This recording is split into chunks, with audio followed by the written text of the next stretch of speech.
নমস্কার, আমি মৌমিতা। আমার কালিন্দী চ্যানেলে আপনাদের সকলকে স্বাগত জানাই। আমার গল্প পাঠ যদি আপনাদের ভালো লাগে তবে অবশ্যই আমার চ্যানেলটাকে সাবস্ক্রাইব করে দেবেন। আর যদি আমার গল্পগুলো ভালো লাগে, গল্পের নিচে লাইক করে বন্ধুদের সাথে শেয়ার করে দেবেন। সকলে ভালো থাকবেন, সুস্থ থাকবেন, ভালো ভালো গল্প পড়বেন, ভালো ভালো বই পড়বেন। আজকে আমি পড়ব রাজশেখর বসুর একটি ছোট গল্প, রটন্তী কুমার। স্কুলের ছুটির পর মানিক বললে, এই রটাই, আজ বিকেল 5টার সময় আমাদের বাড়ি আসবি, চায়ের নেমন্তন্ন। রটাই বললে, আজ তোর জন্মদিন বুঝি? দূর বোকা, জন্মদিন বছরে কবার হয়? এই তো সেদিন হয়ে গেল। ভোজ খেয়ে তোর পেটে রসগোল্লা মনে নেই? তবে কিসের নেমন্তন্ন ভাই? আজ বিকেলে দিদিমণির বর আসবে। তোর রুবি দিদিমণির বিয়ে হয়ে গেছে নাকি? ধুর বোকা, বিয়ে এখন কিছুই ঠিক হয়নি। আজ খগেনবাবু দিদিমণির সঙ্গে ভাব করতে আসবে। যদি খুব ভাব হয়ে যায় তবেই বিয়ে হবে। রটাই সমজদারের মতো বললে, ও, সে নিমন্ত্রণে যেতে সর্বদাই প্রস্তুত। উপলক্ষ যাই হোক, ভাব বা আড়ি, বিয়ে বা বৌভাত, অন্নপ্রাশন বা শ্রাদ্ধ, মুড়ি, ছোলা ভাজা, কেক, বিস্কুট, কচুরি, সন্দেশ, পোলাও, কালিয়া, কিছুতেই তার আপত্তি নেই। বিকালে 4:45টার সময় রটাই যথাসাধ্য পরিচ্ছন্ন হয়ে মানিকদের বাড়ি যাচ্ছে। এমন সময় তার বর দিদি বললে, এই রটাই, এই টিফিন ক্যারিয়ারটা নে, মানিকের মাকে দিবি। সাবধানে নিয়ে যাবি, ফেলে দিস নে যেন। খালি হলে আসবার সময় ফেরত আনবি। টিফিন ক্যারিয়ারটা হাতে নিয়ে রটাই বললে, উহ, কি ভারী! এ কি কি আছে বদ্দি? বাদামের নিমকি আর মাছের কচুরি আর মাংসের প্যাটি আর পিস্তার বরফি আর ল্যাংড়া আমের ল্যাংচা। হ্যাঁ হ্যাঁ, সব আছে। মানিকদের বাড়ি গিয়ে তো দেখতেই পাবি, খেতেও পাবি। ওদের বাড়িতে খাওয়ানো হবে, তো তুমি খাবার করে দিলে কেন? বলো না দিদিমণি। আহ, অত খোঁজের কি দরকার তোর? মানিকের মা তৈরি করে দিতে বলেছেন, তাই দিয়েছি। মানিকদের বাড়ি বেশি দূরে নয়। সেখানে গিয়ে মানিকের মাকে টিফিন ক্যারিয়ারটা দিয়ে রটাই বললে, কই মাসিমা, রুবিদির জামাইবাবু আসেনি? মানিকের মা বললেন, ছেলের ছিঁড়ি দেখো, 10 বছরের ঢেকি, এখনো বুদ্ধি হলো না। ও তো পানুর বন্ধু খগেন, চা খাবার জন্য আসতে বলেছি। খবরদার রটাই, আর তার সামনে অসভ্যতা করিসনি যেন। সজোরে ঘাড় নেড়ে রটাই জানালে যে অসভ্যতা করার ছেলে সে নয়। মানিক তাকে বললে, দাদার সঙ্গে খগেনবাবু 5:30টায় আসবে, ততক্ষণ ও ঘরে ক্যারাম খেলবি, আয়।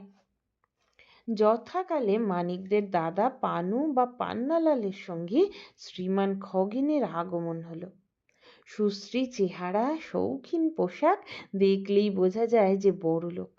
নিজের মোটরে এসেছে। বয়স 26-27। তার বাপের অভ্র আর কয়লার ব্যবসার কাজ করছে। রূপে গুণে বিদ্যায় টাকায় এমন পাত্র দুর্লভ। মানিকের মা তাকে জামাই করবার জন্য উঠে পড়ে লেগেছেন। সম্প্রতি তার বড় ছেলে পানুর সঙ্গে খগেনের আলাপ হয়েছে। মায়ের অনুরোধে পানু তার বড়লোক বন্ধুকে ধরে এনেছে। চায়ের টেবিলে 6 জন বসেছেন। প্রধান অতিথি খগেন, প্রধান আকর্ষণ রুবি, প্রধান বক্ত্রী তার মা, 2 ভাই পানু আর মানিক, এবং মানিকের বন্ধু রটাই। বাড়ির কর্তা অনেক দেরিতে অফিস থেকে ফিরবেন, তার জন্য অপেক্ষা করতে বারণ করেছেন। যথারীতি হালকা আলাপ আর অকারণ হাসি চলতে লাগলো। রুবি গোটাকত গান গাইলে। তার মা বললেন, জানো বাবা খগেন, এই ইনফ্লুয়েঞ্জা হওয়ার পর থেকে রুবির গলাটা একটু ধরে গেছে, নইলে বুঝতে কি চমৎকার গায়। ওরকম ওস্তাদের কাছে শেখা কি না। এই ছবিটি দেখো, রুবি এঁকেছে, নাম দিয়েছে মত্ত দাদুরি। আকাশে ঘনঘটা, সরোবরে জল টইটম্বুর, তাতে রক্তকরবী ফুটেছে। রুবি বললে, রক্ত কুমুদ। হ্যাঁ হ্যাঁ, ওই রক্ত কুমুদ ফুটেছে। সরোবরের তীরে সারি সারি দাদুরিরা সব বসে আছে, গলা ফুলিয়ে প্রাণপণে ডাকছে, তাদের ছাতি যাও তো ফাটিয়া। অবনী ঠাকুরকে দেখাবার ইচ্ছে ছিল, কিন্তু তিনি তো রইলেন না। আর এই দেখো কি সব সুন্দর বুনেছে। এই টেবিল ক্লথটা হচ্ছে অজন্তা প্যাটার্নের, চারিদিকে পদ্ম ফুল আর মধ্যিখানে একটা মুরগি। খুব এক্সেলেন্ট করেছে না? ওরে পানু, খগেনের ছাতির মাপটা নে তো, রুবি ওর জন্য একটা ভেস্ট বুনে দেবে। যেন খগেন, সবাই বলছে মেয়ের যখন এত রূপ তখন মিস ইন্ডিয়া কম্পিটিশনে দাঁড়াচ্ছে না কেন। আমার খুব মত ছিল, কিন্তু ওর বাবা কিছুতেই রাজি হলেন না। মস্ত অফিসার হলে কি হবে, জন্ম যে অজ পাড়া গায়ে। মানিক তার ভাবি ভগ্নিপতিকে প্রশ্নে প্রশ্নে অস্থির করতে লাগলো। আপনার এই ঘড়িটায় দম দিতে হয় না বুঝি? এই ফাউন্টেন পেনটার দাম কত? মোটর গাড়িতে রেডিও বসাননি কেন? আপনার সিগারেট কেসটা দেখান না, বিলাতে কিনেছেন বুঝি? আপনার ক্যামেরা আছে, আমাদের ছবি তুলে দেবেন, ইত্যাদি। খগেনকে রটাইয়ের খুব পছন্দ হলো। সে ৩-৪ বার আলাপের চেষ্টা করলে, কিন্তু তার মুখ থেকে কথা বেরোতেই রুবি আর তার মা কটমট করে তার দিকে তাকালে। অগত্যা সে চুপ করে খাবারের অপেক্ষায় বসে রইল। আজ রটাইকে নিমন্ত্রণ করতে রুবির মায়ের মোটে ইচ্ছে ছিল না, কিন্তু সে খাবার বয়ে আনবে, তাদের বাড়িতে চাকরের অভাব, সেজন্য নেহাত চক্ষু লজ্জার খাতিরে তাকে খেতে বলা হয়েছে। অবশেষে খাবার এলো। বাড়ির চাকর একটা ময়লা হাফ প্যান্টের ওপর ফর্সা হাত কাটা শার্ট পরে খাবার আর চায়ের ট্রে একে একে নিয়ে এলো। সে মেদিনীপুরের লোক, কিন্তু রুবির মা তাকে বই সম্বোধন করে হিন্দিতে ফরমাশ করতে লাগলেন। রুবি পরিবেশন করলে, রটাই সব অনাদর ভুলে গিয়ে নিবিষ্ট হয়ে খেতে লাগলো। রুবির মা বললেন, কই কিছুই তো খাচ্ছ না বাবা খগেন, আরো দুটো কচুরি আর প্যাটি দিই? বল না রে রুবি ভালো করে খেতে, এত খেটে সব তৈরি করলি, না খেলে মেহনত সার্থক হবে কেন? সব জিনিস কেমন হয়েছে বাবা? খগেন বললে, অতি চমৎকার হয়েছে, এমন খাবার কোথাও খাইনি। উৎফুল্ল হয়ে রুবির মা বললেন, সত্যি? তোমার জন্য রুবি সমস্ত নিজের হাতে তৈরি করেছে, ওর রান্নার হাত অতি চমৎকার। রটাইয়ের মুখ কচুরিতে বোঝাই, তবু সে চুপ করে থাকতে পারল না। মুখের ডেলাটা একপাশে ঠেলে রেখে জড়িয়ে জড়িয়ে বললে, বারে, ওসব তোমার বড়দি করেছে। রুবির মা গর্জন করে বললেন, চুপ কর অসভ্য ছেলে, যা জানিস না তা বলতে আসিস কেন? কচুরি পিণ্ড কত করে গিলে ফেলে রটাই বললে, বাহ, আমি তো বাড়ি থেকে সব নিয়ে এলুম। রুবির মুখে 3 স্তর গোলাপি প্রলেপ ভেদ করে বেগনি আভা ফুটে উঠল। তার মা রেগে কাঁপতে কাঁপতে বললেন, পানু, এই হতভাগা হিংসুটে ছোড়াটাকে মানিকের পড়বার ঘরে রেখে আয় তো। মিথ্যে কথা ঢেকি, ভদ্র সমাজে কখনো মিশেনি, কেবল বড়াই করতে জানে। তখনই বারণ করেছিলাম, ওটাকে আনিসনি। তা মানকে তো শুনবে না, ভারী গুণের বন্ধু যে। পান্নালাল রটাইয়ের হাত ধরে হিড় হিড় করে টেনে অন্য ঘরে নিয়ে গিয়ে বললে, তোর তো খাওয়া হয়ে গেছে, এখন বাড়ি যা রটাই। রটাই বললে, খাওয়া তো কিছুই হয়নি, এখনো প্যাটি, নিমকি, বরফি, ল্যাংচা, চা বাকি রয়েছে। খালি হলে টিফিন ক্যারিয়ারটাও তো নিয়ে যেতে হবে। আচ্ছা আচ্ছা, আমি সব এনে দিচ্ছি, তুই এখানে একলাটি চুপচাপ বসে খেয়ে নিবি, তারপর সোজা বাড়ি চলে যাবি, কেমন? রটাই ঘাড় নেড়ে জানালে সে তাতেই রাজি। অত ধমক খাওয়ার পরেও তার খিদে ঠিক আছে, কিন্তু পান্নালাল তাকে যা এনে দিলে তা যথেষ্ট নয়। যেটা আসল জিনিস, ল্যাংড়ামের ল্যাংচা, তাই তাকে দেওয়া হয়নি। যা জুটলো তাই সে অনেকক্ষণ ধরে খেলে, তারপর কাকেও কিছু না বলে বাড়ি রওনা হলে। রটাইয়ের বেফাঁস কথার ফলে ও ঘরের চায়ের আসরটি একেবারে মাটি হয়ে গেল। আলাপ মোটেই জমল না। যে উদ্দেশ্যে এত আয়োজন, তাও কিছুমাত্র অগ্রসর হলো না। রুবি গোঁজ হয়ে বসে রইল, তার মুখ থেকে হা না ছাড়া কোনো কথা বেরোলো না। ওই বজ্জাত রটাইটাকে সে যদি হাতে পায় তো কুচি কুচি করে কেটে ফেলে। আর মায়ের বা কি আক্কেল? তার মেয়ে নিজের হাতে খাবার তৈরি করেছে একথা ইশারায় বললেই তো চলতো, ঢাক পিটিয়ে জানাবার কি দরকার ছিল? কেবল বক বক করে এলোমেলো কথা বলতে পারে।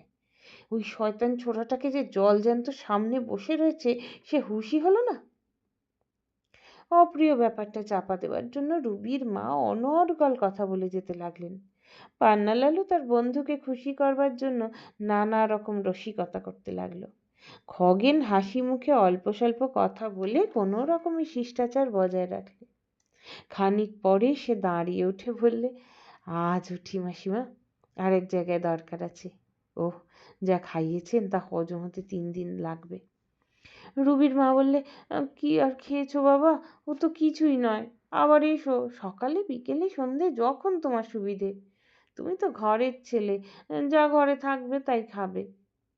আবার আসবার প্রতিশ্রুতি দিয়ে এবং ঝুঁকে নমস্কার করে খগেন বিদায় নিলে। কিছু দূর গিয়েই সে দেখতে পেলে একটি ছেলে টিফিন ক্যারিয়ার হাতে নিয়ে চলেছে। গাড়ি থামিয়ে খগেন ডাকলো, ও খোকা। রটাই থমকে দাঁড়িয়ে বললে, আমাকে ডাকছেন? হ্যাঁ হ্যাঁ, তোমার নাম কি ভাই? রটাই। এসো, গাড়িতে ওঠো, তোমাকে বাড়ি পৌঁছে দেবো। রটাই উঠে বসলো। খগেন বললে, তুমি বুঝি খুব রটিয়ে বেড়াও, তাই রটাই নাম? রটাই উত্তর দিলে, দূর, তা কেন, আমার ভালো নাম শ্রী রটন্তী কুমার রায়চৌধুরী। আমি রটন্তী পুজোর দিন জন্মেছিলাম কিনা, তাই আমার দাদামশাই ওই নাম রেখেছেন। আর বড়দির নাম জয়ন্তী মঙ্গলা, ছোটদির নাম প্রত্যঙ্গিরা। উহ, তোমাদের খুব জাঁকালো নাম দেখছি। বাড়ি কত দূরে? কোন ক্লাসে পড়ো?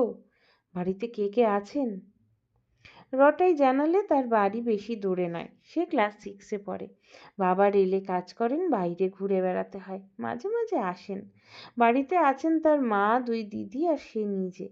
দিদিদের এখনো বিয়ে হয়নি। তাছাড়া ভুঁদো কুকুর আর রূপসী বেড়াল আছে।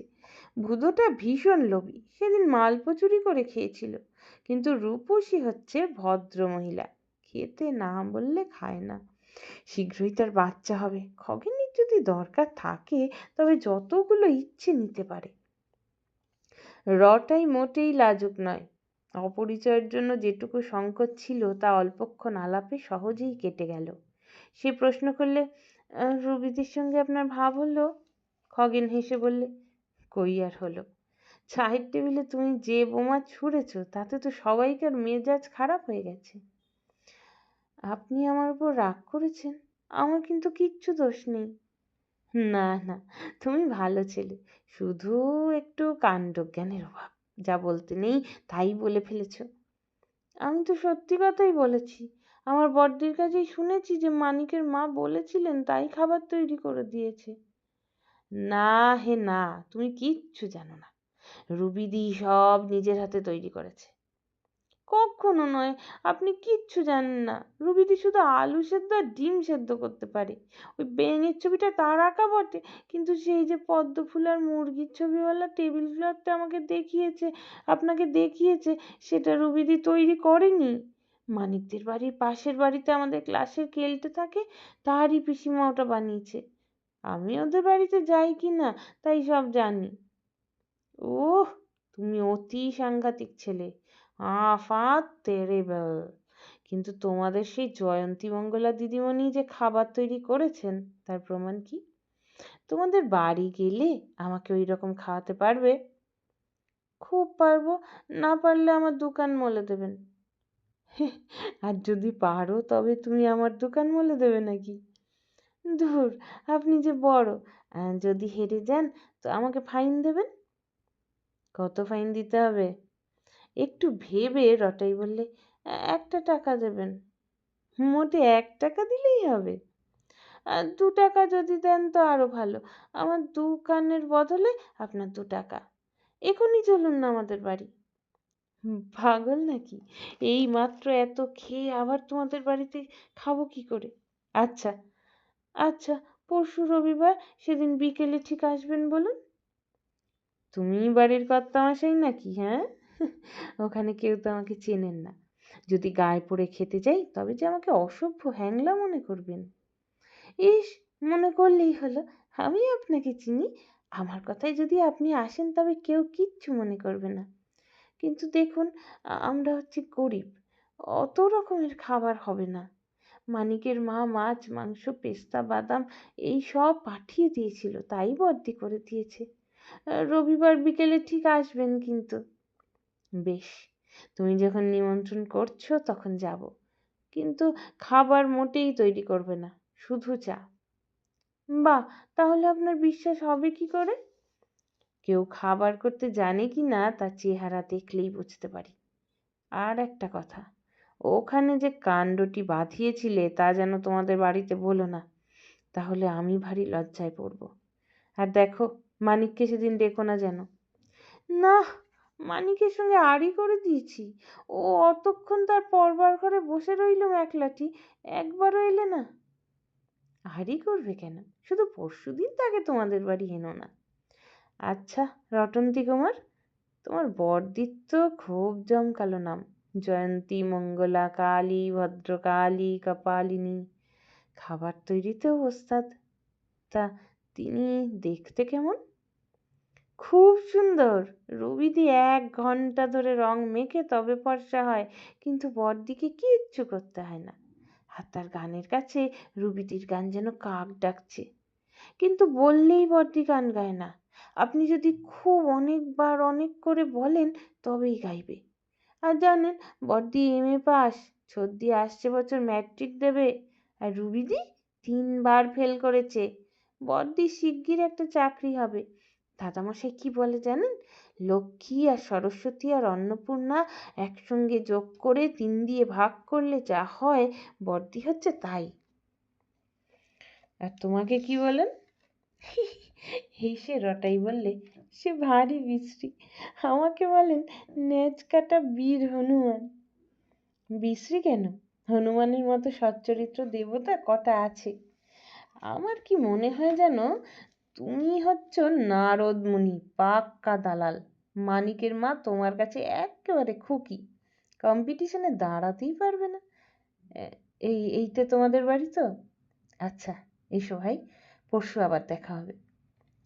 বাড়িতে এসে রটাই বললে, দিদিমণি, মস্ত বড় খবর আছে, খগেনবাবুকে নেমন্তন্ন করেছি, পরশু বিকেলে চা খেতে আসবেন। জয়ন্তী বললে, খগেনবাবু আবার কে? ওই যে আজ যিনি মানিকদের বাড়িতে চা খেলেন, তার সঙ্গে আমার খুব ভাব হয়েছে। মস্ত বড় মোটর কার, তোমাকে বেশি কিছু করতে হবে না, শুধু মাছের কচুরি, মাটন প্যাটি, ল্যাংড়া আমের ল্যাংচা আর চা।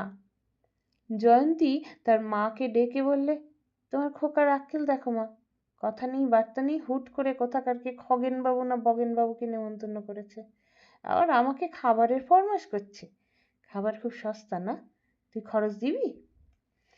রটাই হাত নেড়ে বললে, সে তুমি কিচ্ছু ভেবো না দিদিমণি, আমি তোমাকে 2টো টাকা দেব, কিন্তু আজ নয়, সেই পরশুর পরে তরশু দিন দেব। তুই টাকা কোথায় পাবি? মানিকের মায়ের কাছ থেকে মুটে ভাড়া আদায় করবি নাকি? ধ্যাৎ, তোমাকে সে পরে বলবো, এখন বলতে মানা আছে। অচেনা উটকো লোকের জন্য আমি খাবার করতে পারবো না। অচেনা হবে কেন, আমার সঙ্গে খুব ভাব হয়েছে যে, তার নিজের মোটরে আমাকে এখানে পৌঁছিয়ে দিয়ে গেলেন, তাতেই কৃতার্থ হয়ে গেছিস বুঝি? রটাইয়ের মা বললেন, তা খোকা যখন নিমন্ত্রণ করে ফেলেছে তখন আসুন না খগেনবাবু, তুই খাবার তৈরি করিস কিছু, বাজারের জিনিস এত ভালো দেখায় না। নির্দিষ্ট দিনে বিকেল বেলায় খগেন রটাইদের বাড়ি উপস্থিত হলো। বসবার ঘরের সজ্জা অতি সামান্য, শুধু তক্তপোষের ওপর ফরাস পাতা, কিন্তু আদরের ত্রুটি হলো না। রটাইয়ের মা খগেনের সঙ্গে আত্মীয়ের মতো আলাপ করলেন। আজকের আসরে প্রধান বক্তা রটাই, সে তার নতুন বন্ধুকে নিজের সম্পত্তির মতো দখল করে রইল এবং একটানা কথা বলে যেতে লাগলো। একটু পরে জয়ন্তী আর তার ছোট বোন খাবার নিয়ে এলো। খগেন বললে, রটন্তী কুমার, এ তোমার অত্যন্ত অন্যায়, আমি বারণ করেছিলুম তবু তুমি এত সব খাবার করিয়েছ। রটাই বললে, বাহ, শুধু বুঝি আপনার জন্য বদ্দি খাবার করেছে, আমিও খাবো যে, সেদিন মানিকের বাড়ি আমার তো ভালো করে খাওয়াই হয়নি। জয়ন্তী বললে, পেটুক কোথাকার। কচুরি চিবোতে চিবোতে খগেনের কানের কাছে মুখ নিয়ে গিয়ে রটাই চুপি চুপি বললে, এখন আপনার বিশ্বাস হলো তো? দুও 2 টাকা হেরে গেলেন, আজই দেবেন কিন্তু। দেখুন, এইবারে দিদিমণিকে গান গাইতে বলুন না। খগেন চুপি চুপি উত্তর দিলে, হুম, আজ নয়, আর একদিন হবে এখন। রটাইয়ের মা বললেন, এই খোকা, ওকে বিরক্ত করছিস কেন? খেতে দিবি না? জয়ন্তী বললে, দেখো না, জোকের মতো ধরে আছে। খগেন সহাস্যে বললে, না না, বিরক্ত করেনি, ও আমাকে খুব স্নেহ করে। যদিও মোটে 10 মিনিটের পরিচয়, রটাই হচ্ছে অত্যন্ত দিদি ভক্ত। আমার কানে কানে আপনার একটু গুণগান করছিল। জয়ন্তী বললে, ভারী অসভ্য হয়েছিস তুই। রটাই বললে, কই আবার অসভ্য হলুম, শুধু বলছিলুম তুমি ভালো খাবার করতে পারো, তা বুঝি অসভ্যতা হলো? আচ্ছা, তুমি খাবার পারো না, গান পারো না, সেতার পারো না, মোটে কিচ্ছু পারো না। জানো বদ্দি, খগেনবাবুর মোটরে কিচ্ছু শব্দ হয় না, ঝাঁকুনিও লাগে না। খগেন বললে, চলো না, আমার সঙ্গে একটু বেরিয়ে আসবে, তারপর তোমাকে এখানে পৌঁছিয়ে দিয়ে যাব এখন। মহা উল্লাসে রটাই হনুমানের মতো হুপ শব্দ করে গাড়িতে চড়ে বসল। তার মা আর দিদিদের কাছ থেকে বিদায় নিয়ে আবার আসবার প্রতিশ্রুতি দিয়ে খগেন চলে গেল। যেতে যেতে রটাই খগেনকে বললে, দেখুন, রুবিদি হচ্ছে একদম বাজে, তার মা আরও বাজে, আপনি আমার বড়দির সঙ্গেই ভাব করুন। খগেন বললে, নেহাত বাজে কথা বলনি রটাই, কেমন করে ভাব করতে হয় আমাকে শিখিয়ে দিতে পারো? ওহো, তোমার বাজি জেতার কথা তো ভুলেই গিয়েছিলাম। এই নাও। টাকা দুটো পকেটে পুরে রটাই বললে, আমরা স্কুলে কি করে ভাব করি জানেন? মনে করুন একটা নতুন ছেলে এসেছে, তার কাছে গিয়ে জিজ্ঞেস করলুম, এই, তোর নাম কি রে? সে বললে, হাবলু। আমি তার পিঠ চাপড়ে বললুম, হাবলু, তোর সঙ্গে আমার ভাব হয়ে গেল, এই নে 2টো লাল কাচের গুলি। আবার আড়ি করা আরও সহজ, দাড়িতে 3বার বুড়ো আঙুল ঠেকিয়ে বলতে হয়, আড়ি, আড়ি, আড়ি। খাসা নিয়ম। তোমাদের রুবিদির সঙ্গে ওই রকমের ভাব হতে পারে, তিনি মুখিয়ে আছেন কি না, কিন্তু তোমার ওই জয়ন্তী মঙ্গলা দিদিমণি, সে অন্য রকমের, পিঠ চাপড়ে ভাব করা যাবে না। তার মতন রমণীর মন সহস্র বর্ষেরই সখা, সাধনার ধন।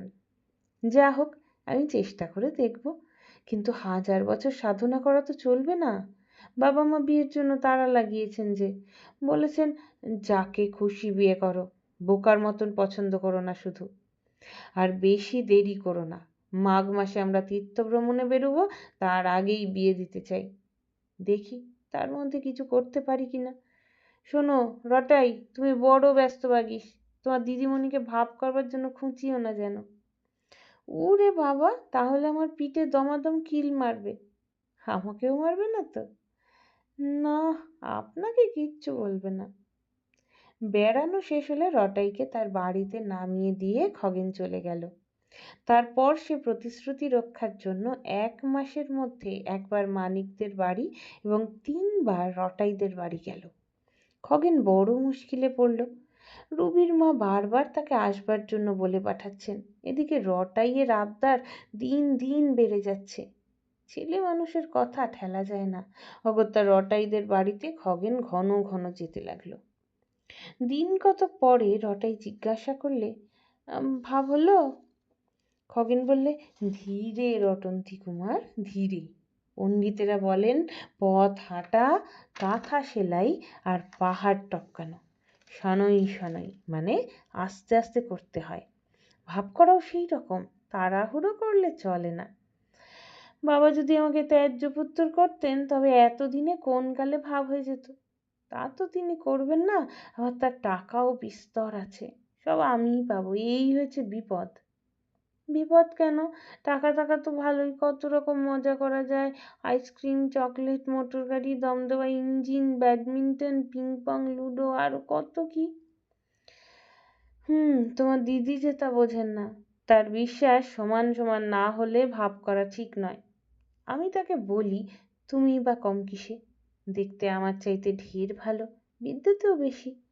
তোমার দাদামশাই তো বলেই দিয়েছেন তুমি হচ্ছে লক্ষ্মী, সরস্বতী আর অন্নপূর্ণার অ্যাভারেজ। তুমি চমৎকার গাইতে পারো, আমার গলা টিপলেও সারেগামা বেরোবে না। তুমি হরেক রকম খাবার করতে পারো, মায়ে ল্যাংড়া আমি ল্যাংচা, আর আমি পাউরুটি কাটতেও জানি না। তবু তোমার দিদিমণি খুঁতখুত করছেন। যা হোক, তুমি ভেবো না রটাই, সব ঠিক হয়ে যাবে, দিন কতক সবুর করো। 5 দিন পরে রটাই আবার প্রশ্ন করলে, ভাব হলো? খগেন বললে, আর একটু দেরি আছে। রটাই বিরক্ত হয়ে বললে, এতদিনেও ভাব হলো না? আমার সঙ্গে তো আপনার 1 মিনিটে ভাব হয়েছিল। বড়দির ভারী অন্যায়, আপনি তাকে বলুন 3 দিনের মধ্যে যদি ভাব না করে তবে আরই হয়ে যাবে। ওহে রটন্তী কুমার, ধৈর্যং রাহো ধৈর্যং। আমি যদি লঙ্কেশ্বর রাবণ হতুম তো আলটিমেটাম দিতুম যে 3 দিনের মধ্যে ভাব না করলে তাকে কাটলেট বানিয়ে খেয়ে ফেলবো। কিন্তু তা তো পারবো না। তাড়াহুড়ো লাগালে তোমার দিদিমণি ভড়কে যাবেন, হয়তো তখন রেগে গিয়ে তার কোনো ক্লাস ফ্রেন্ড তরুণ কি করুণ কুমারের সঙ্গেই ভাব করে ফেলবেন। আমিও তখন মরিয়া হয়ে রুবিদির কাছেই যাব। তিড়বিড় করে হাত পা ছুঁড়ে রটাই বললে, খবরদার যাবেন না বলছি, বেশ বেশ, আরও কিছুদিন দেখুন। 3 দিন পরে রটাই আবার প্রশ্ন করলে, হলো? খগেন বললে, এইবারে হব হব। তোমার দিদিমণিকে বলেছি, টাকার জন্য ভাবছো কেন? ও তো বাবার টাকা। যদি মামুলি উপায় পছন্দ না করো তবে হাসপাতাল আছে, স্কুল কলেজ আছে, রামকৃষ্ণ মিশন, গৌড়ীয় মঠ আছে, হরেক রকম গুরু মহারাজের আখড়া আছে, যেখানে বলবে দিয়ে দেব। তারপর হাত খালি করে কপত কপতি যথা উচ্চ বৃক্ষ চূড়ে বাঁধি নীর থাকে সুখে, সেই রকম ফুর্তিতে থাকা যাবে। কিন্তু মোটর কার তো চাই। চাই বই কি, তাতে চড়েই তো মুষ্টি ভিক্ষা করতে বেরোবো। খুঁতকুড়ো যা আনবো তাই দিয়ে তোমার দিদি পোলাও রাঁধবেন। আর দেখো, আমাদের কুটিরের পাশে লাগাও একটা মস্ত 3 তলা ধর্মতশালা থাকবে। তুমি আর মানিক, কেলটে, ভুলটু, বাবলু প্রভৃতি তোমার বন্ধুবর্গ মাঝে মাঝে এসে সেখানে বাস করবে। তার সামনেই একটা চমৎকার খেলার মাঠ। কি মজা! আর দেরি করবেন না, চটপট ভাব করে ফেলুন। দেরি হলো না। 3 দিন পরে স্কুলে মানিক বললে, হ্যাঁ রে রটাই, খগেনবাবু নাকি খালি খালি তোদের বাড়ি যায়। রটাই সগর্বে উত্তর দিলে, যাবেই তো, বড়দির সঙ্গে ভাব হয়ে গেছে যে। কিন্তু এই ভাব হওয়ার ফলে রটাইদের বাড়ির লোকজনদের সঙ্গে মানিকদের বাড়ির লোকের ভীষণ আড়ি হয়ে গেল। রুবির মা কেলটের পিসিকে বললে, ওহ, কি বেহায়া গায়ে পড়া মেয়ে ওই জয়ন্তীটা, জানা নেই শোনা নেই একটা বজ্জাত বিশ্ববকাটে ছোকরা নগেন, তাকেই ভেড়া বানালে গা। কেলটের পিসি বললেন, মুখে আগুন, ঝাঁটা মারো ঝাঁটা মারো। জয়ন্তীর বিয়েতে মানিকদের বাড়ির কেউ এলো না, কিন্তু কেলটেদের সবাই এলো। মায় তার পিসি, তিনি ঝাঁটা নিয়ে যাননি, আঁচলের ভেতর একটা থলি নিয়ে গিয়েছিলেন। পিসি অল্পেই তুষ্ট, শুধু ভাঁড়ার থেকে গন্ডা পাচেক কড়া পাক সন্দেশ আর জয়ন্তীর উপহার সামগ্রী থেকে খান্দই রসালো গল্পের বই সরিয়েছিলেন।